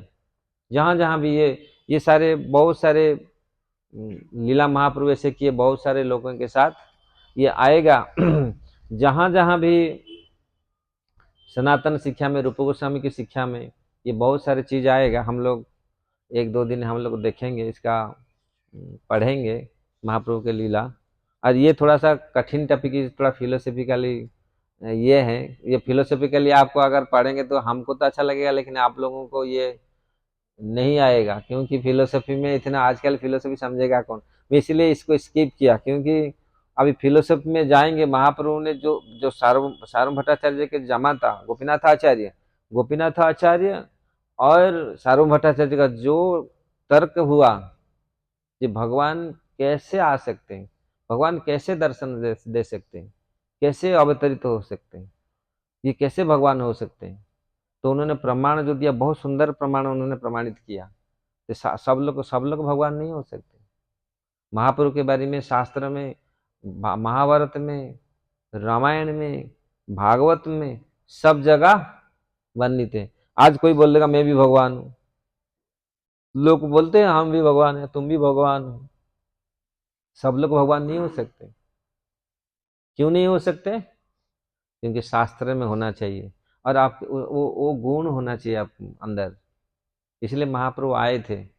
मछुआरा जो महाप्रभु समुद्र में पड़े, अचेत होकर के समुद्र को यमुना मान करके कूद पड़े रात में, विरह में पूरी, और कई 30 किलोमीटर पानी में, समुद्र में, पानी में पूरी चले गए। कोणार्क, जो कोणार्क टेम्पल है, सन टेम्पल, वहां पर पहुंच गए सारे लोग।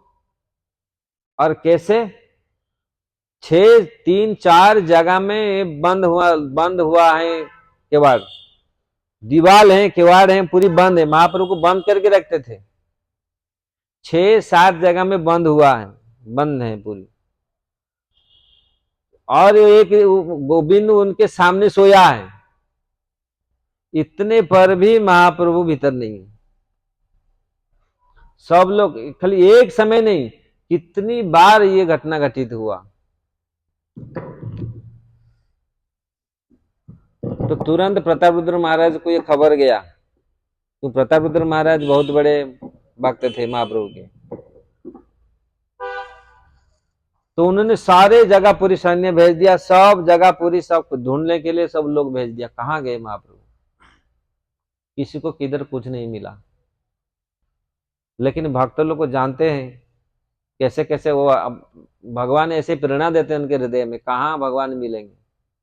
तो भक्त लोगों को ये प्रेरणा मिला, स्वरूप दामोदर गोस्वामी को प्रेरणा मिला, नहीं चलते देखते इसी समुद्र के किनारे किनारे हम लोग चलते, शायद महाप्रभु मिल जाएंगे। तो समुद्र के किनारे किनारे किनारे किनारे चलते चलते उन्होंने 20 की 30 किलोमीटर रात में उस समय कोई व्यवस्था नहीं था लाइट का, वो मसाला जलते हैं ना, क्या उसको बोलते हैं, मसाला, उसी को ये करके देख करके ऐसे ऐसे वो जंगल पूरा पहुंचे 30-35 किलोमीटर। 35 किलोमीटर पहुंचे, देखे एक मछुआरा, वो मछुआरा भी अद्भुत, उसका पूरा बोल चाल पूरा अलग। मछुआरा को जब देखे, जगह माने भगवान का नाम उच्चारण कर रहा है, भगवान का नाम कर रहा है, महामंत्र कर रहा है पूरी पागल की तरह।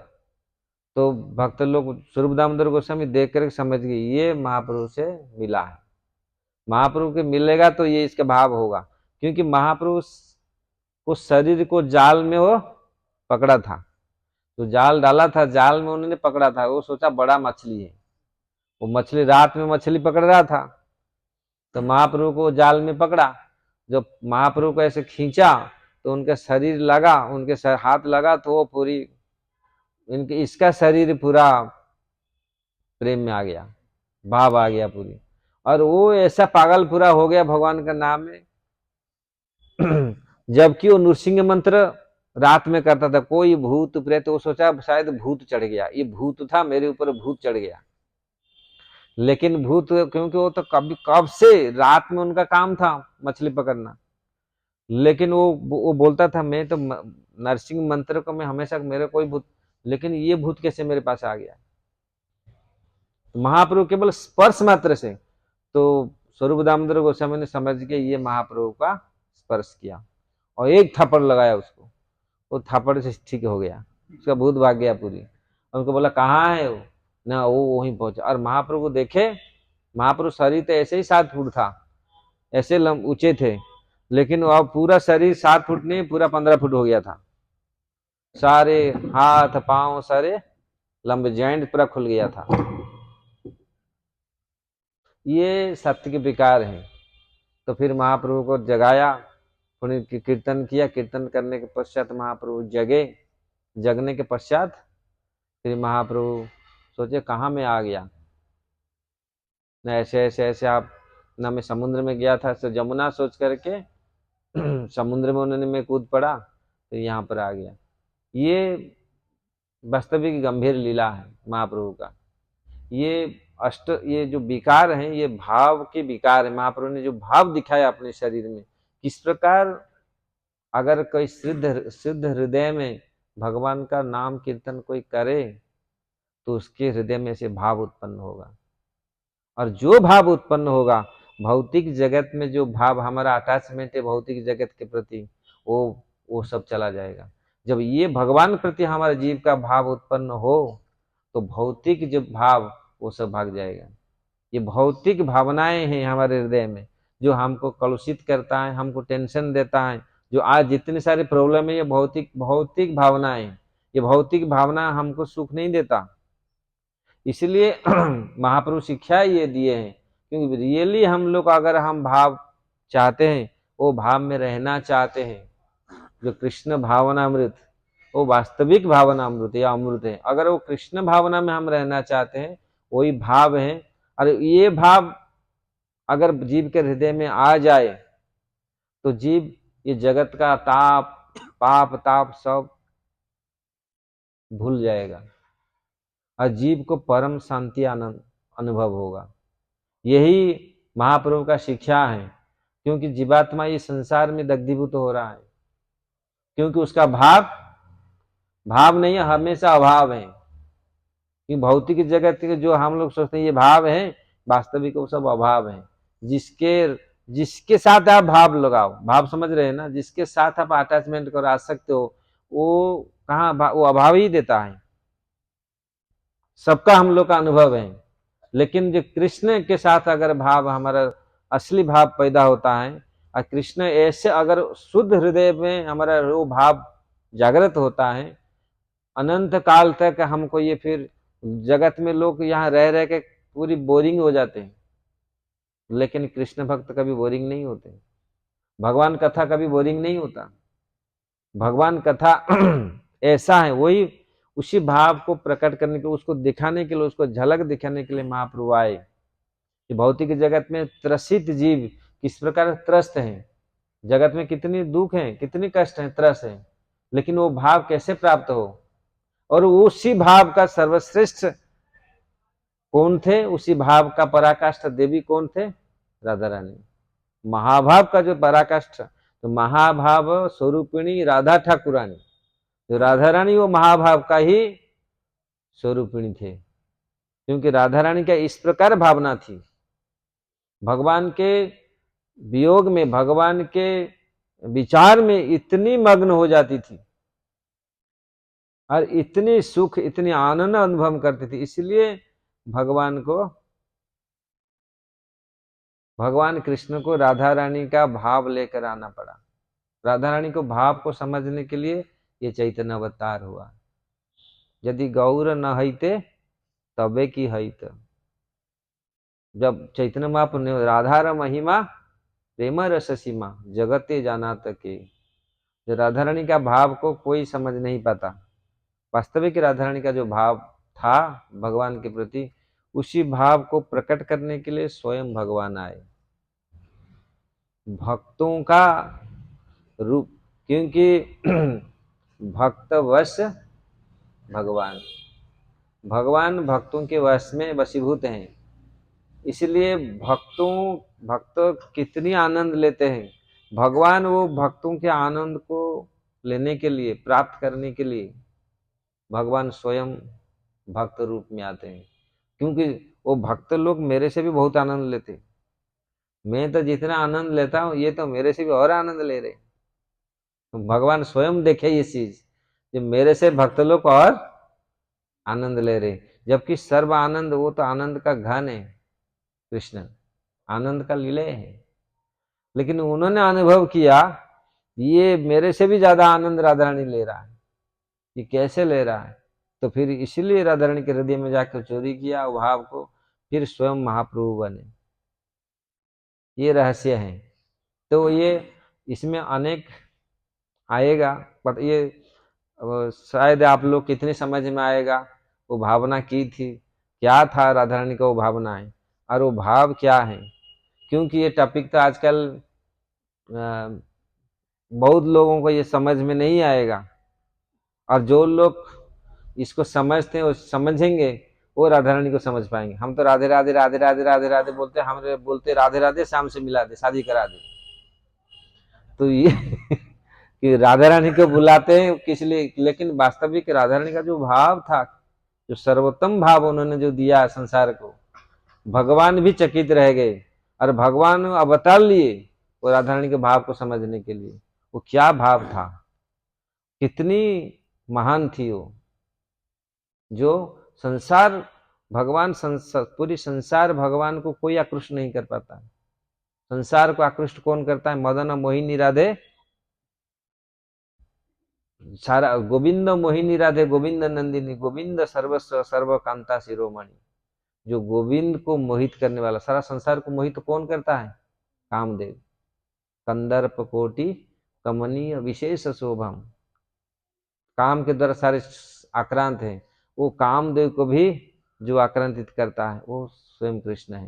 कंदर्प कोटि कमनीय विशेष, और वो कृष्ण को भी जो आकृष्ट करता है गोविंद नंदिनी, जो गोविंद को भी आनंद देते हैं। गोविंद क्या है, गोविंद तो ऑलरेडी वो आनंद का उत्स है, वो गोविंद को भी आनंद देते, कौन, वो राधा रानी। गोविंद नंदिनी राधे गोविंद मोहिनी गोविंद सर्वस्व सर्व कांता शिरोमणि, जो गोविंद का सर्वस्व है वो राधा रानी है। इसलिए वो राधा रानी का भाव को समझने के लिए मक्तल को भक्त वश्यता, भगवान किस प्रकार भक्तों को कितनी आनंद मिलता है, भगवान ही देखते हैं ये मेरा भक्त मेरे से भी और आनंद में रहते हैं।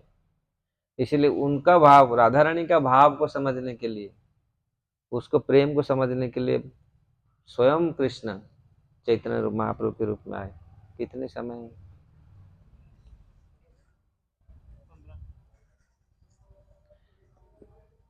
इसलिए महाप्रभु ये बहुत बड़ा सौभाग्य है, आप लोग ऐसे परंपरा में जुड़े हैं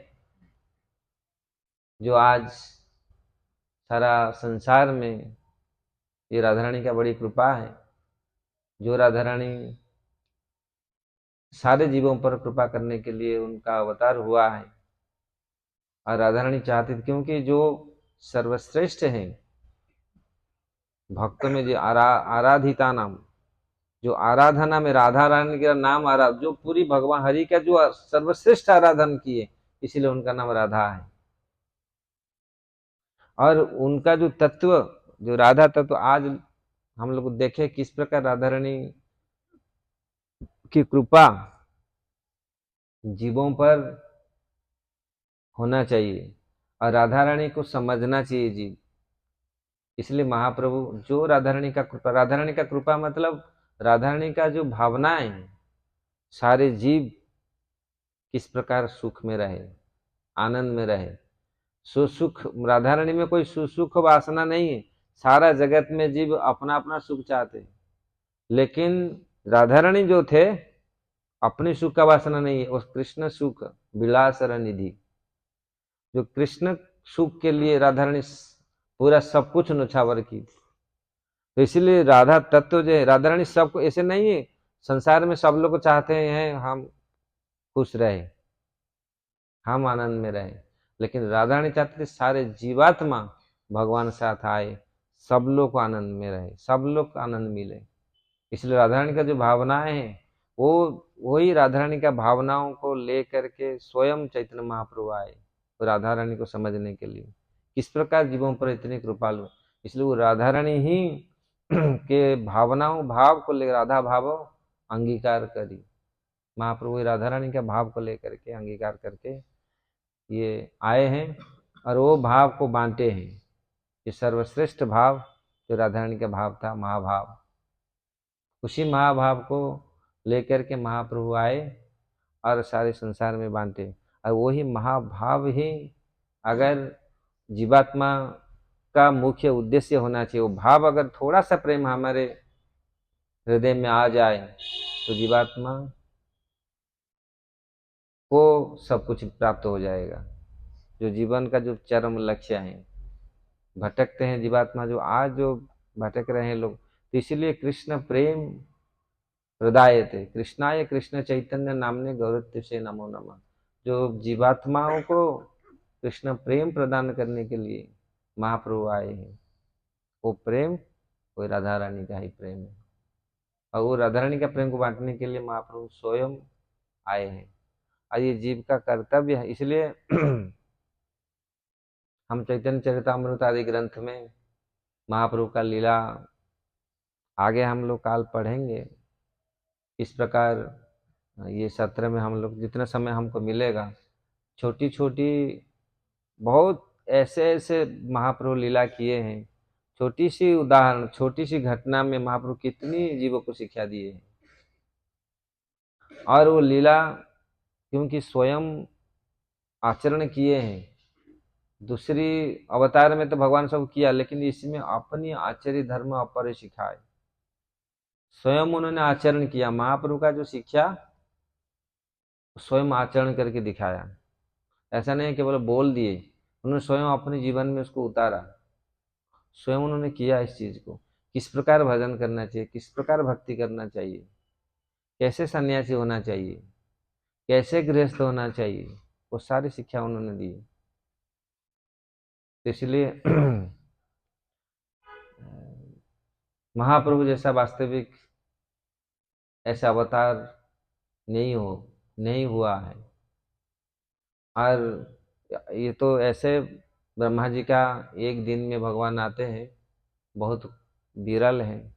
इसलिए चैतन्य चरितामृत आदि ग्रंथ में हमारे आचार्य लोग लिखे हैं, बहु जन्म से ये वितरण नहीं किया। भगवान स्वयं सोच रहे हैं इसे आने से पहले बहु बहु दिन तक मैं ये चीज दिया नहीं लोगों को, इसलिए इस चीज को, ये जरूरत है इसको देने के लिए। इसलिए महाप्रभु आए हैं, वो जो बहुत अनार पितम चरि चिरार करुणया अवतीर्ण कलो समर्पित उन्नत उज्जवल रस स्वभक्त, जैसे बहुत संस्कृत हो जाता है इसलिए आप लोग को समझेंगे नहीं, इसलिए मैं ज़्यादा इस चीज़ में घुसता नहीं। लेकिन ये सारे तत्व का हमको समझना पड़ेगा। अनार्पितम चिरं चरिं चिरात करुणया अवतीर्ण कलौ समर्पयति उन्नत उज्जवल रस स्वभक्ति स्वयं। वो अनार्पित जो चीज हम अर्पित नहीं हुआ, जो चीज दिया ही नहीं, कोई भी दिया नहीं इस चीज, अनार्पितन चरि चिरात, बहुत दिनों से, वो क्या था? उन्नत उज्ज्वल रस स्वभक्ति स्वयं। ये उन्नत उज्ज्वल रस, जो भगवत रस, जो कृष्ण प्रेम, वो रस बहुत दिनों से मिला नहीं जीवों को, उसको देने के लिए इस प्रकार महाप्रभु स्वयं अवतरित, स्वयं कृष्ण चैतन्य महाप्रभु रूप में, श्री सच्चिदानंद के रूप में नदिया में अवतरित हुए थे और जीवों को ही प्रेम प्रदान किया। वो 48 साल रहे और पूरी प्रेम को उन्होंने 24 साल गृहस्थ जीवन में रहे मतलब बाल्य से गृहस्थ जीवन, और 24 साल संन्यास। इसमें 48 साल में पूरी उन्होंने दिए जो इसका पूरी वर्णन यहाँ पर होगा। हम लोग देखेंगे कुछ, कल कुछ चर्चा करेंगे महाप्रभु का। ऐसे तो अनेक कथाएं हैं महाप्रभु का। इसका कोई प्रश्न है?